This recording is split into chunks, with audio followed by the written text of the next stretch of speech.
मैं इस पे क्या जवाब दूंगा? आपको क्या सर वो कुछ आपको लगे आप सारे लोग क्या बेवकूफ़ हैं? आप एक डिस्टर्ब आदमी के सामने बाइक खड़े हुए। अच्छा ये बता दें कब तक चिल्ला देख रहे हैं आप इमरान खान साहब का? देखिए शाहिद अफरीदी साहब जो हैं उनको मैंने एक ही मशवरा दिया था और वो ठीक किया था। मुझे उनके बहुत करीबी प्लेयर से भी रब्ता किया और जो उनके साथ खेलते रहे उन्होंने भी रब्ता किया। उन्होंने मुझे जो बातें बताई हैं वो मुझे पता है और मेरे ख्याल में मैं उनके ऊपर कीचड़ नहीं उछालना चाहता। वो कौमी हीरो रहे हैं। अच्छा। और अभी भी कौमी हीरो है, लोग उन्हें पसंद करते हैं। मैं भी ज़ाती तौर पे उनकी गेम का एक हिस्सा बहुत पसंद करता हूँ, लेकिन मामला ये है कि यार आप गुरेज करें ना ऐसी चीज़ों से। यानी आप उठते हैं और उठ के आप यानी इमरान खान के दौर में शाहिद अफरीदी को महंगाई भी ज़्यादा लगती है।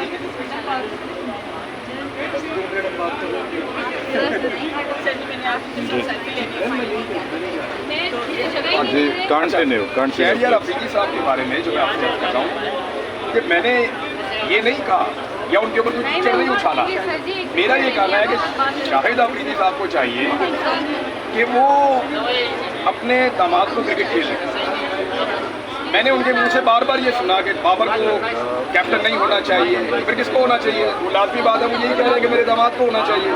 नहीं, बाबर को चाहिए था कि शाहीन के अंडर खेल लेता, मैं क्यों खेल लेता हूँ?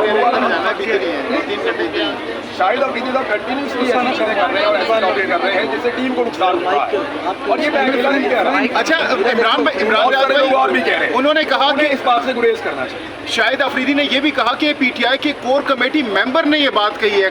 किस पे आपका शक जाता है? शाहिद अफरीदी नाम ले लें, मुझे कोई जरूरत नहीं शक करने की। अच्छा शाहिद अफरीदी नाम ले लें। अच्छा शाहिद क्योंकि इमरान रियाज साहब को इस वजह से बाहर जाने की इजाज़त नहीं दी जा रही कि इमरान रियाज बाहर जाएंगे वापस नहीं आएंगे। मैं शाहिद अफरीदी को इतना बुज़दिल आदमी नहीं समझता था। ये तो बेशर्मी और ढिठाई है कि वो ये नहीं बता रहा कि मुझे कौन उठाकर दे गया। वो ये नहीं बता रहा कि किसने शाहिद अफरीदी शाहिद कह रहा हूँ उसको उठा के ले गया। शाहिद अफरीदी ये नहीं बता रहा कि मुझे कौन उठा के ले गया। ये मजम्मत नहीं कर रहा कि एक आदमी को तुमने गैर कानूनी तौर पे उठाया और उठा के टॉर्चर किया। ये मजम्मत नहीं कर रहा कि उस आदमी की तुमने 142 दिन में हालत क्या कर दी।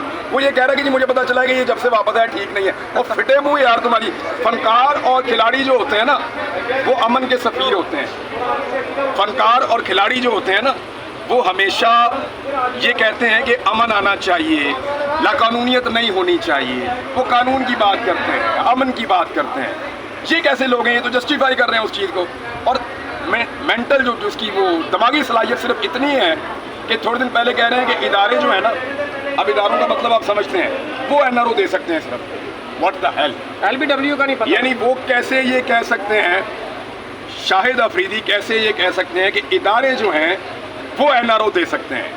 ये किसने उनको पट्टी पढ़ाई है भाई? कौन सा एनआरओ? कौन दे सकता है? किससे आप कहानियाँ सुन के आ रहे हैं?